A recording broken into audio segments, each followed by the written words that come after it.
Bismillah, walhamdulillah, wassalatu wassalamu ala rasulillah wa ala alihi wa ashabihi ajmain. Setelah kita memahami secara ringkas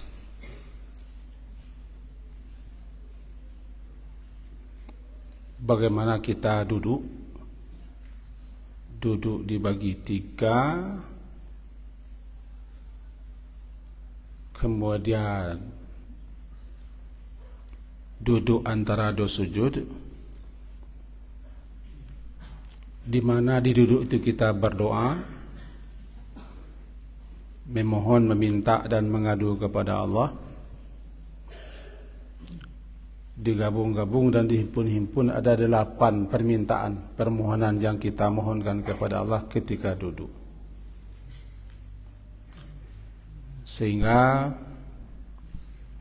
duduk itu betul-betul untuk menunjukkan bahwa kita sedang mengodoa, sedang mengadu kepada Allah. Kemudian kita masuk kepada dari rakaat pertama menuju ke rakaat kedua. Pun telah kita jelaskan sepintas, disunnahkan kepada kita untuk duduk istirahat, jilsatul istirahah. Bagusnya kita makmum duduk istirahat. Apakah imamnya duduk istirahat atau tidak, agar kita jangan mendahului dan terdulu daripada imam. Karena salatnya orang yang dahulu dan sengaja mendahului imam, salatnya bisa dianggap rusak atau batal. Itu salat berjamaah. Bagaimana duduk istirahat? Duduk istirahat sama dengan duduk antara dua sujud atau duduk iftirash. Kalau jadi imam, seorang jadi imam, dia bangkit dari sujud dulu, kemudian duduk sebentar, kemudian duduk sebentar, lalu bangkit ke atas dengan membaca takbir.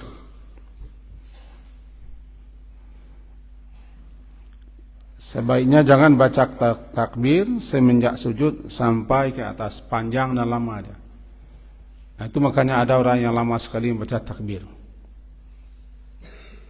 Kadang-kadang ada yang patut dipanjangkan, ada yang tidak.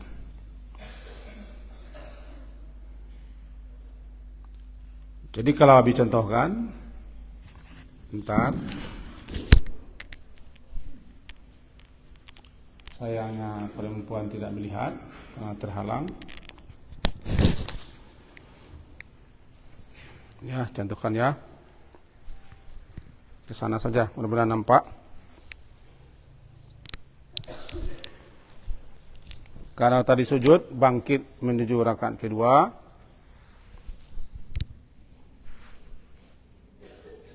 Duduk dulu. Dari duduk, Allahu Akbar. Fahim? Kelas berapa? Tengok lagi ya. Nampak di situ? Nampak? Nih, sujud tadi kan?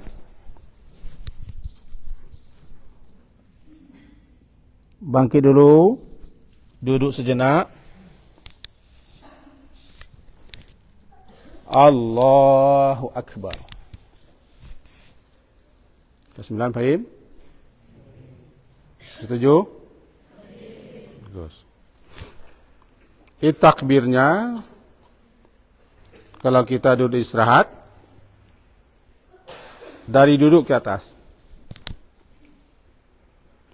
Tapi kalau ada yang tidak duduk istirahat misalnya, karena dianggapnya tidak wajib, tidak hukum, dia ingin ke atas, ya boleh saja. Dari bawah dia. Allahu Akbar. Dari bawah ya. Tapi bagusnya sunnah duduk istirahat. Makmum juga begitu. Yang penting makmum jangan mendului imam. Kemudian bangkit ke atas, boleh bersitumpu dengan telapak tangan, dan ini disepakati, atau boleh ala lain, tinju ke bawah, ajen. Tapi tidak semua ulama menyetujui. Ya, telapak tangan boleh tinju. Tapi yang pakai tinju ini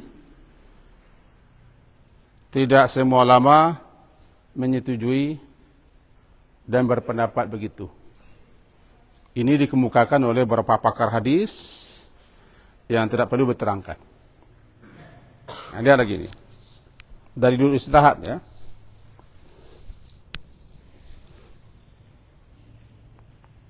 Telapak tangan. Atau tinju.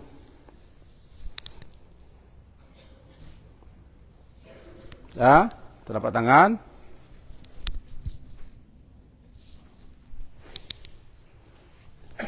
Ke atas. Allahu Akbar. Atau meninju. Orang menembuk tepung namanya ajed.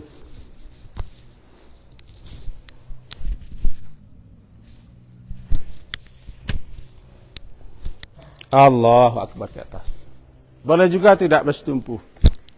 Atau sepaha bagi yang kuat. Misal.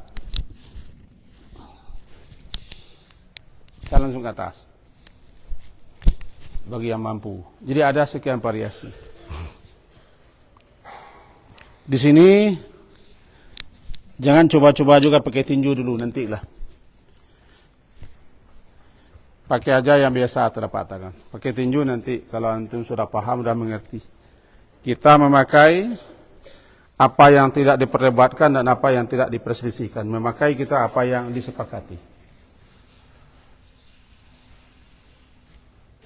Memakai apa yang disepakati, telapak tangan.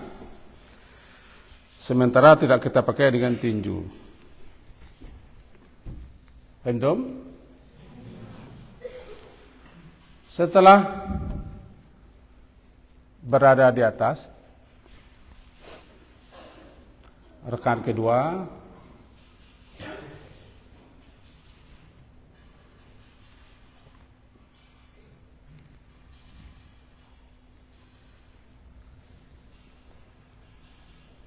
apakah kita langsung baca Al-Fatihah?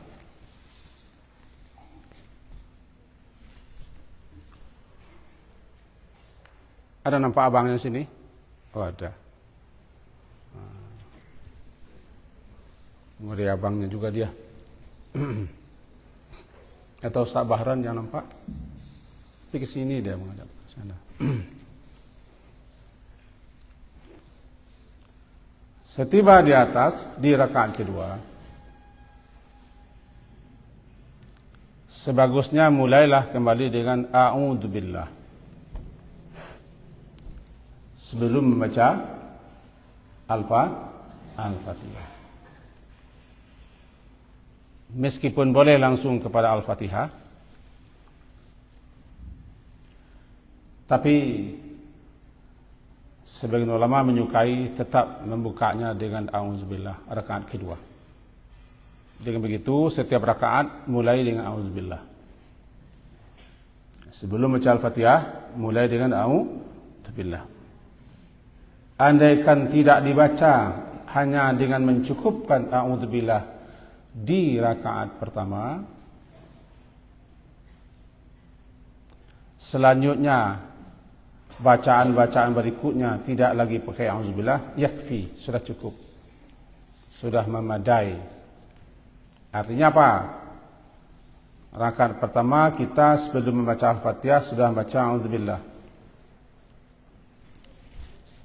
Allahu Akbar kabira walhamdulillahi katsira wa subhanallahi bukratan wa asila. A'udzu billahi minasy syaithanir rajim. Bismillahirrahmanirrahim. Alhamdulillahi rabbil alamin, dan seterusnya. Rakaat pertama. Nanti rakaat kedua, ketiga, keempat,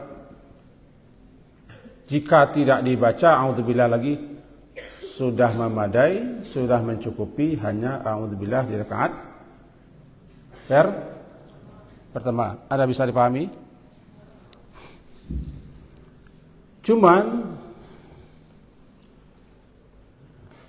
yang lebih disukai, yang lebih bagus, bacalah auzubillah setiap kali akan membaca surah atau Al-Fatihah. Dengan itu, ketika rakaat kedua, ketiga, keempat, bangkit baik dari rakaat pertama kedua, atau bangkit kedua, ketiga, atau ketiga keempat, berdiri auzubillah. Baru Al-Fatihah. Cuman bagaimana kalau kita berimam misalnya? Itu salat jahar. Salat maghrib, isya, subuh misalnya. Kita kan tidak membaca. Ketika rakaat kedua, kita hanya menyimak imam. Kata imam, Allahu Akbar. Langsung imam membaca Al-Fatihah. Kita tidak membaca Al-Fatihah, karena kita makmum mendengar saja. Dengarkan Al-Fatihah imam, simakkan di rakaat kedua. Kemudian setelah imam selesai membaca Al-Fatihah, jika andai atau sekiranya imam itu diam, agak panjang diamnya, berarti imam memberi kesempatan untuk makmumnya membaca Al-Fatihah. Dan berarti imam ketika itu beliau memakai pendapat ulama-ulama yang bermazhabkan Syafi'i. Karena para ulama-ulama kita yang bermazhabkan Syafi'i mengatakan batal siapapun yang salat tidak baca Al-Fatihah. Oleh sebab itu katanya makmum juga harus baca Al-Fatihah. Kapan makmum membaca Al-Fatihah? Setelah imamnya membaca Al-Fatihah, setelah amin. Sebelum imam membaca surah atau ayat, imam diam, memberi peluang kesempatan bagi makmumnya untuk membaca Al-Fatihah. Jika itu imamnya, atau jika seperti itu imamnya, setelah dibacanya ghairil maghdubi alaihim waladdallin, amin, diam dia di rakaat kedua. Agak panjang. Kalau kita mendapati imam seperti itu atau imam kita seperti itu, berarti imam memberi peluang kesempatan bagi makmumnya membaca Al-Fatihah. Tapi ada juga imam setelah rakaat kedua, imamnya setelah baca Al-Fatihah, setelah ta'min, diam sejenak saja, sekira mengambil nafas. Berarti imamnya memahami makmumnya tidak perlu baca Al-Fatihah. Seakan-akan imam berpendapat, biar saya saja yang baca Al-Fatihah, saya imam, kamu dengar dan simak saja, itu pun tidak masalah. Cuman perlu juga antum ketahui, bagi kaum muslimin atau masyarakat yang tetap bersikukuh bahwa kita meskipun makmum harus membaca Al-Fatihah, diberi peluang atau tidak diberi peluang oleh imam membaca Al-Fatihah setelah amin, maka dia tetap membaca Al-Fatihah. Diburunya ketika itu membaca Al-Fatihah. Maka ini jadinya permasalahan perbedaan pendapat di kalangan para ulama. Kalau abi memahami ketika imam membaca Al-Fatihah, simaklah. Ketika imam membaca Al-Fatihah, simaklah. Allahu Akbar. katanya dari rakaat pertama kedua. Allahu Akbar, dibacanya Al-Fatihah, simakkan, dengarkan. Kenapa yang berjilbab hitam dengan yang berjilbab agak krem itu selalu bicara, ketawa-ketawa, nggak bagus. Di barisan kedua, yang di belakang mukena merah di belakangnya, jilbab hitam dan sebelahnya. Semenjak tadi dengar dia bicara, ketawa-ketawa. Tak tolong ustazahnya nanti dinasihati. Kalau gurunya lagi menjelaskan, jangan ketawa-ketawa, jangan bicara. Dan jangan menggoda dan merayu kaum pria. Fahim? Putri fahim? Kalau Abi memilih dan menganjurkan, jika imamnya membaca Al-Fatihah di rakaat kedua, simakkan, ikuti. Simakkan di hati, dengarkan. Nanti setelah imamnya selesai membaca amin, diberinya peluang membaca Al-Fatihah atau tidak, kita sudah mengikuti imam. Andaikan imam itu diam, lama dia, berarti imam memberi peluang kepada kita untuk bersetia, baca Al-Fatihah. Andaikan tidak diberinya peluang, kita tadi sudah mengikuti imam, menginginkan imam di hati. Timbul pertanyaan, apakah sebelum membaca surat, setelah amin, kita membaca ayat atau membaca surat, perlu juga ke kita membaca auzubillah?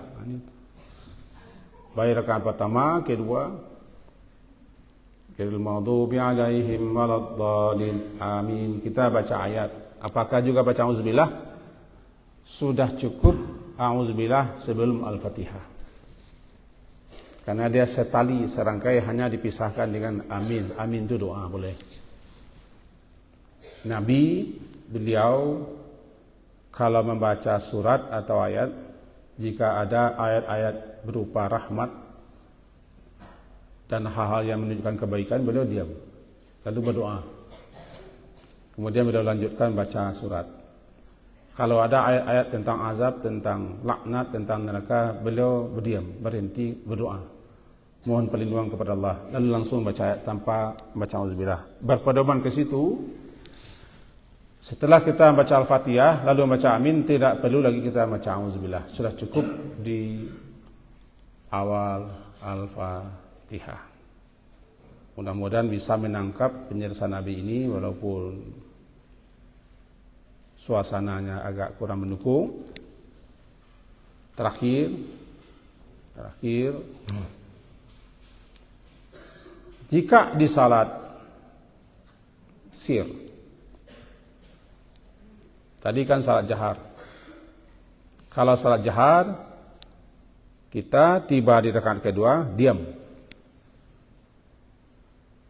Imam bangkit, diam. Allahu Akbar kata imam.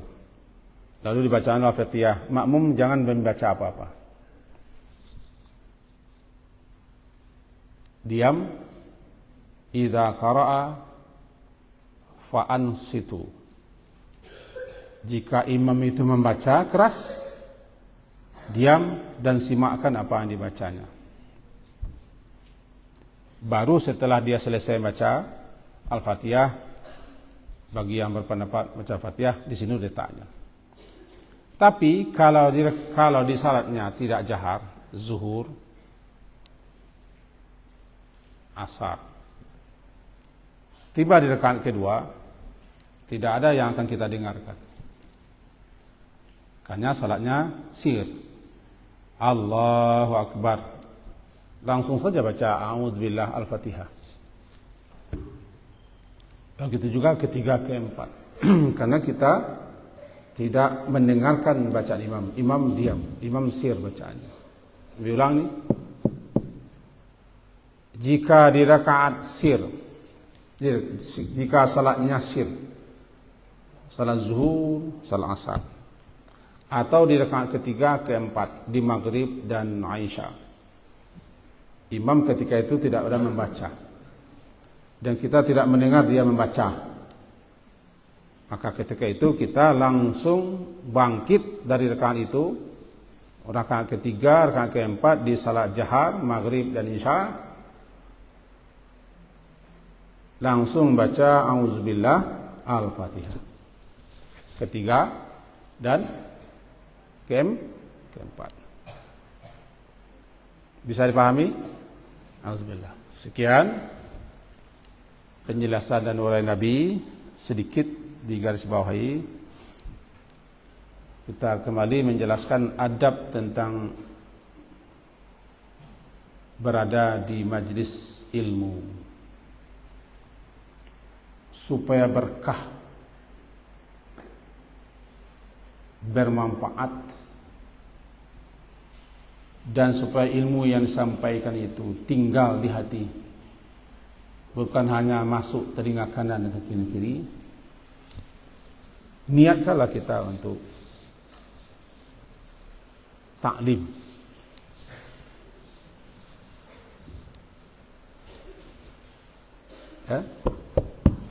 supaya berkah, berfaedah, bermanfaat, masuk ke hati dan mendekam di situ, sehingga dia menjadi pengetahuan, bukan hanya sekedar masuk tangan, masuk telinga kiri. Maka niatkanlah kita memang betul-betul untuk taklim karena Allah,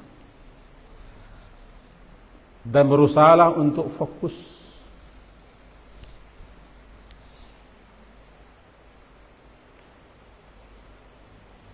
Menyimak. Jangan duduk dekat teman yang memang hobinya suka ketawa dan ngobrol, atau hobinya suka melihat lawan jenis, seperti keadaan seperti ini. Sengaja duduk di tempat-tempat strategis agar dapat dilihat atau melihat. Sekedar mencuri, melihat punggungnya saja jadilah. Nanti tidak masuk, tidak berkah ilmu. Yang paling kalah dalam taklim ini laki-laki. Karena laki-laki atau murid putra paling tidak bisa sebagiannya menahan kantuk. Paling tidak bisa menahan kantuk. Itu yang belum tahu Abi apa ini. Apalah penyebabnya, apa obatnya. Rata-rata perempuan jarang yang tidur. Perempuan hanya matanya saja yang liar. Kalau kami laki-laki, putra, matanya tidak liar, mengatuk. Jarang yang tidak tidur. Ada sebagian tidur per kelompok. Belum dapat Abi lagi apa resepnya, apa penyebab. Baru saja Abi duduk di sini, mukadimah dia sudah tidur. Apalah ini belum dapat dari kiatnya. Tapi tetap diingatkan, berniatlah dengan baik untuk ta'lim, hormati majlis ilmu. Majlis ilmu, majlis yang dihadiri oleh para malaikat-malaikat. Malaikat saja duduk menyimak, mendengarkan, menghentikan aktivitas terbangnya atau pergi, melaksanakan tugas lain, duduk dia mendengar, menyimak. Lebih-lebih asar ini. Kalau malaikat duduk di majlis ilmu, ikut nyimak, ketika kita bubar dia juga bubar. Apalagi kita, malu kita kepada malaikat. Ini yang laki-laki ini, malulah. Sedikit tidur, semenit saja baru sudah lalu. Tapi anehnya, ketika dia duduk lama-lama di luar, enggak tidur. Apa bedanya di luar duduk, di sini duduk, di luar duduk, di sini juga duduk. Duduk di kelas, atau seperti tadi ada yang lompat ke dalam lokal, atau duduk berjuntai di jendela. Nampak di Pak Luazardi, juntai. Main-main di lokal orang, ganggu-ganggu meja, atau mencari-cari kertas surat-surat yang tinggal. Tidur, duduk, tidak tidur. Tapi anehnya ketika di ta'lim, baru saja selesai Assalamualaikum nama kelimah, dia sudah tidur. Apa ini entahlah, entah godaannya entahlah. Tapi berusahalah, berniatlah. Orang kalau berusaha, bertekad, lawan itu pengaruh mengantuk. Mudah-mudahan dapat dipahami semua. Diakhiri dengan mengucapkan, lupa. Nanti malam kita ta'lim ya. Nanti malam ta'lim kelas 12 dan 11. 12 dan 11 membawa rea, bangku meja. Meja mana contohnya? Ta'lim, bawa Quran. Atau bawa kitab Riyadhus Shalihinnya. Kedua-duanya dibawa. Ta'lim spesial kelas 12-11. Kalau kelas 7 dan kelas lain agak sering mengganggu. Sering kita menegur jadinya.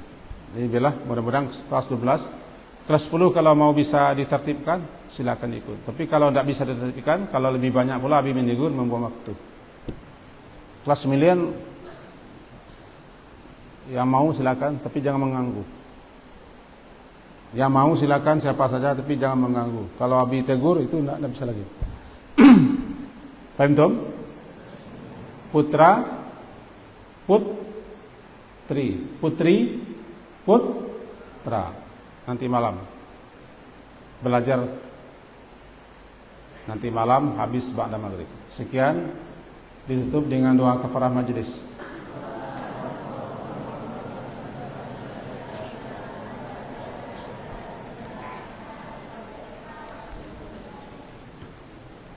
Wassallallahu ala Muhammadin wa ala alihi wa ashabihi ajma'in. Alhamdulillah. Assalamualaikum warahmatullahi wabarakatuh.